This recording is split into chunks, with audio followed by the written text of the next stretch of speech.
Salut, c'est Florian, bienvenue dans cette nouvelle vidéo. Dans cette vidéo, c'est la meilleure action de croissance pour PEA à détenir sur les 10 prochaines années. Parce que là, donc on est sur la dernière vidéo de ma série de 21 vidéos où je te présente les 21 meilleures actions de croissance pour PEA. Peut-être que tu as sauté quelques vidéos que tu m'as découvert sur la vidéo numéro 5, numéro 10, numéro 15 et que tu t'es dit je vais directement voir la 21e parce que c'est la plus intéressante. Mauvaise idée parce que il y a énormément d'actions très intéressantes dans cette playlist de 21 vidéos et que je te conseille de te diversifier en investissant sur un maximum d'actions différentes. Personnellement, je compte investir sur les 21 parce que ça n'est pas 21 actions au hasard, c'est les 21 meilleures sur des centaines et des centaines d'actions que j'ai analysées. Donc, va dire, tu peux te permettre de retirer quelques actions si tu ne les aimes pas, si tu ne souhaites pas investir dessus pour des raisons éthiques ou autres, ou que tu ne les connais pas, que tu ne souhaites pas te renseigner dessus. Mais je te conseille de diversifier au maximum parmi ces 21 actions et de ne pas faire le difficile à n'investir que sur 2 ou 3 actions parce que du coup tu ne serais pas assez diversifié et si malheureusement c'est les 2-3 actions qui vont le moins performer, eh bien tu auras du coup tu as plus de risques à investir que sur quelques actions que à être diversifié sur les 21. Donc je t'invite évidemment à regarder ces 21 vidéos et pas forcément toutes d'un coup, tu peux les enregistrer dans une playlist à regarder plus tard éventuellement et surtout à t'abonner parce qu'à partir de demain, je commence les analyses d'actions de croissance pour compte titre. Donc là, du coup, on était sur les analyses d'actions de croissance pour PEA. Le PEA, c'est l'enveloppe fiscale la plus avantageuse, mais c'est là qu'on a les moins fortes performances. Sur les actions de croissance pour compte titre, on a toutes les actions américaines qui sont disponibles dessus sur compte titre. Donc on a des performances hallucinantes. Là, dans cette vidéo, je te parle d'une excellente performance, mais on tombe vite sur des performances relativement donc élevé évidemment parce qu'on est sur les 21 meilleurs, mais assez faible par rapport à celle du compte titre. Je sais que la plupart de mes vidéos sur PEA font plus de vues que les vidéos sur compte titre parce que tu préfères investir sur PEA, je le comprends, mais intéresse-toi honnêtement au compte titre. D'ailleurs, si tu veux créer un PEA et un compte titre, tu peux passer par le deuxième lien en description pour le créer chez Boursorama. En plus de ça, comme je suis parrain Boursorama, tu as 80 € offerts, donc n'hésite pas à passer par le deuxième lien en description. On va commencer l'analyse de cette vidéo. J'espère que tu as donc pensé à t'abonner pour ne pas rater toutes mes prochaines vidéos d'analyse d'actions de croissance pour compte titre. Et c'est parti. L'action que je te présente aujourd'hui, c'est l'action Esker. Esker, donc E-S-K-E-R, c'est une excellente action de croissance pour PEA. C'est tout simplement la meilleure sur les 10 dernières années en tout cas. C'est une action du secteur de la technologie et tu vas comprendre pourquoi c'est l'action qui a le mieux performé parce que cette action son activité principale, c'est l'automatisation des processus et la dématérialisation des documents, des documents et les faire passer de manière numérique. Donc la dématérialisation des documents, donc la numérisation des documents. Pourquoi ça marche autant? Parce que du coup, les clients d'Esker, c'est des entreprises, des énormes entreprises qui payent extrêmement cher parce que, en fait, le principe même de l'offre et de la demande, c'est que si là, par exemple, je t'offre cette vidéo gratuitement, tu me payes avec ton temps, donc en regardant cette vidéo, et du coup, nous sommes tous les deux gagnants parce que moi, je gagne des heures de visionnage, donc je serai un jour monétisé, et toi, tu gagnes les informations que je te donne, donc on est tous les deux gagnants. Surtout quand je te présente par exemple un produit financier. Si je te présente la plateforme Brix qui permet d'investir dans l'immobilier à partir de 10 euros.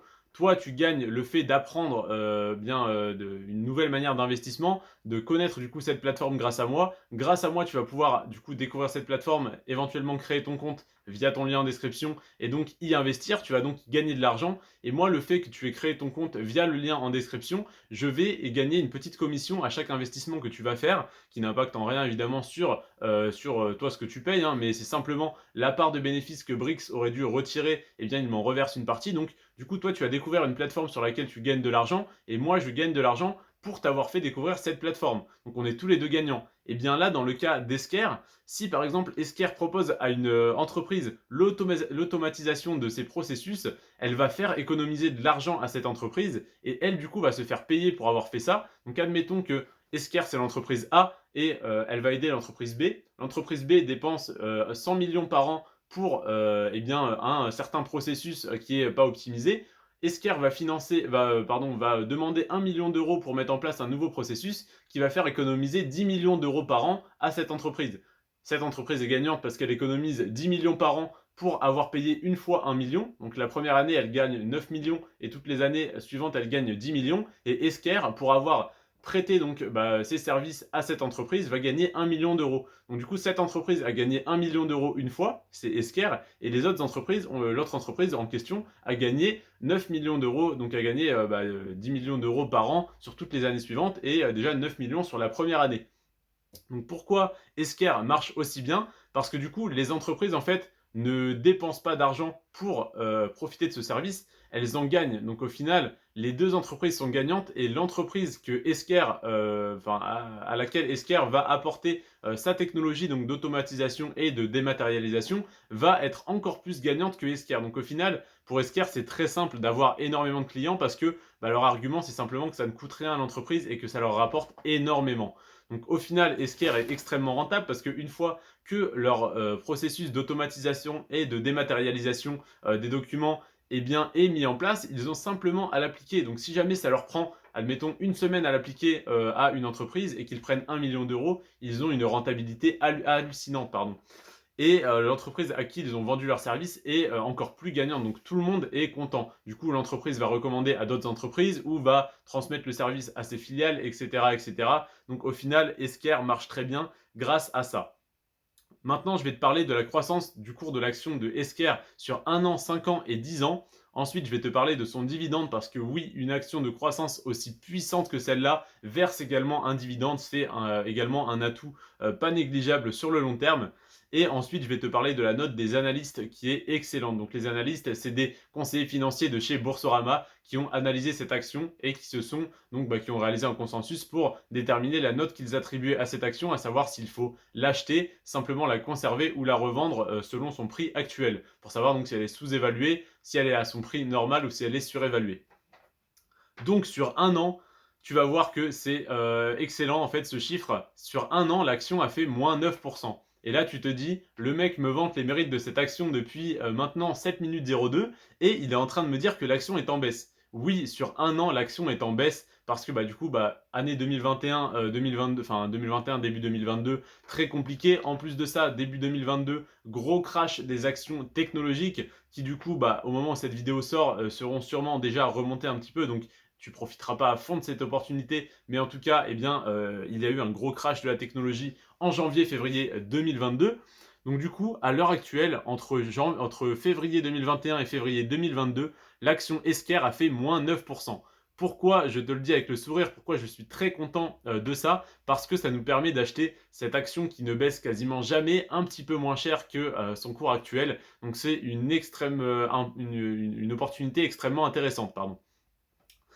Après, du coup, les chiffres qui vont m'intéresser, c'est un petit peu la croissance sur 5 ans parce que c'est un peu plus représentatif, mais surtout la croissance sur 10 ans parce que c'est sur un horizon de placement de 10 ans que j'investis, c'est-à-dire que j'achète des actions aujourd'hui pour les détenir pendant au moins 10 ans, donc je regarde la croissance sur les 10 dernières années. Ça n'aurait pas de sens de regarder la croissance sur les 10 derniers jours pour investir sur un horizon de placement de 1 an ou de 5 ans. Eh bien, c'est pareil pour 10 ans.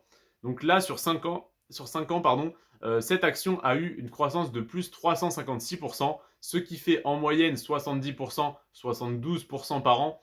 C'est excellent, hein, c'est énorme, mais ça n'a rien à voir avec les performances que fait cette entreprise d'habitude. D'habitude, sur le long terme, cette entreprise fait bien mieux que 72% par an. Et 72% par an, c'est déjà monstrueux, évidemment. Sur 10 ans, l'action Esker a fait plus 2899 euros. Autrement dit, si on annualise, ça fait du 289% par an. 289% par an, ça veut dire quoi? Ça veut dire qu'en moyenne, sans compter du coup les intérêts composés, si tu avais mis chaque année 100 euros sur l'action, tu aurais fait 289%, donc 100 euros se serait transformé en 389 euros. Évidemment, l'action ne fait pas 289% chaque année. Tu l'as bien vu, cette année, elle a fait moins 9%, donc elle est dans le négatif. Mais imagine que si en moyenne, elle a fait 289% par an, si cette année, elle a fait moins 9%, ça veut dire qu'il y a des années où elle a fait du 300, 400, 500%.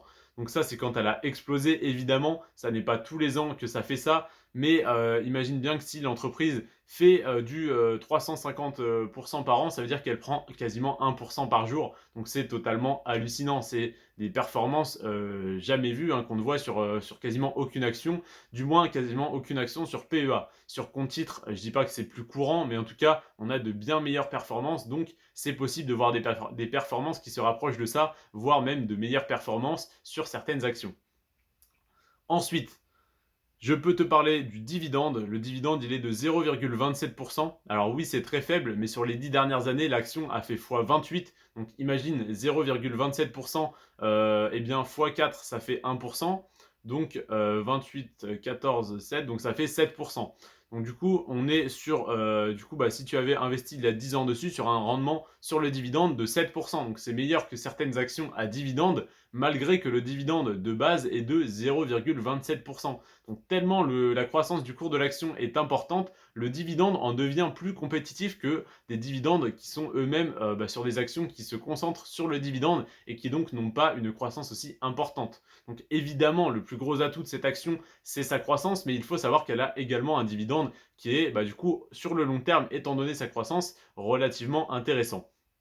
Et maintenant, on va passer à ce qui va t'intéresser le plus. Est-ce qu'il faut acheter cette action maintenant? Est-ce qu'il faut simplement la conserver ou du coup en acheter quelques-unes si tu n'en as pas encore, ou la revendre ou les revendre si tu en as plusieurs?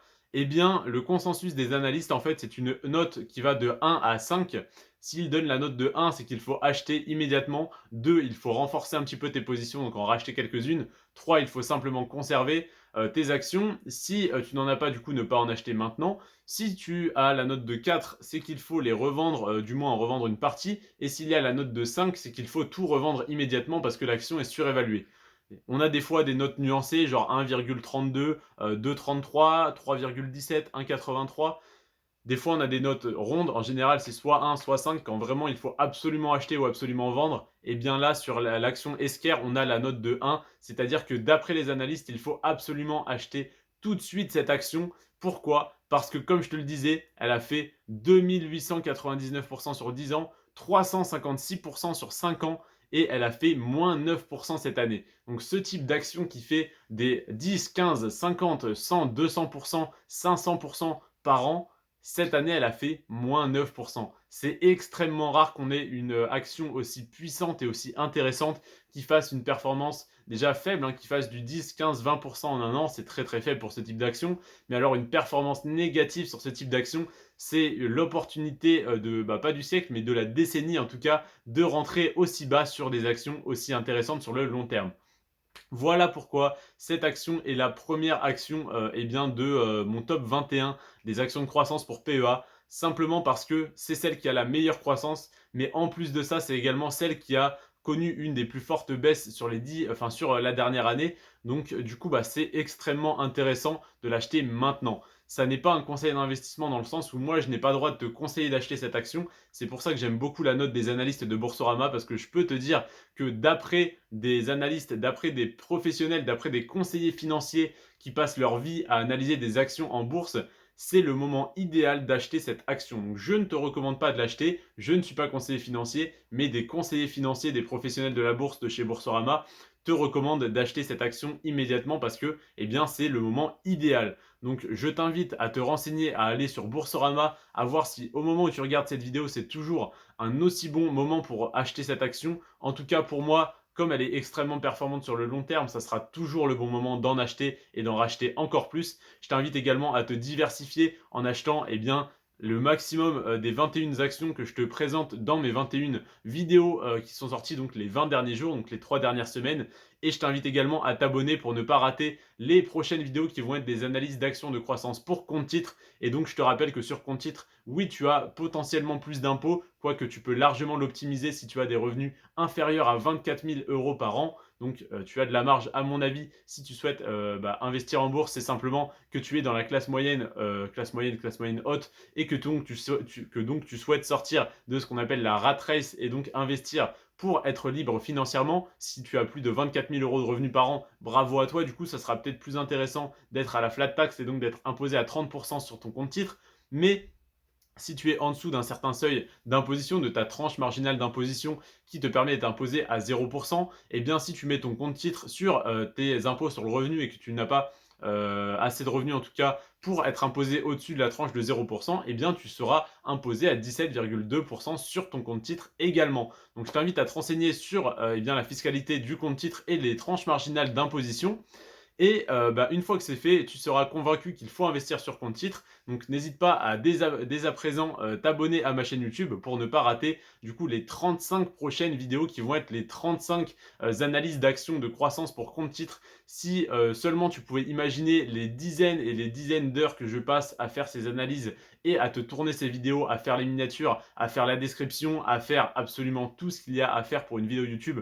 Je te remercie en tout cas si tu t'abonnes. Je remercie tout le monde, tous ceux qui sont déjà abonnés. Merci d'être là, merci de me soutenir, ça me fait extrêmement plaisir. N'hésitez pas à liker la vidéo pour aider au référencement et également à commenter pour me dire ce que vous pensez déjà de cette action. Et puis chaque commentaire aide au référencement également, donc je vous en remercie. Je t'en remercie si jamais tu prends quelques secondes de ton précieux temps pour le faire. Merci à tous en tout cas d'avoir regardé cette vidéo et d'avoir regardé cette playlist d'actions de croissance pour PEA. Et donc je vous souhaite toutes les bonnes choses que je peux vous souhaiter, de réussir dans vos investissements. Prends soin de toi et de tes finances. Ciao.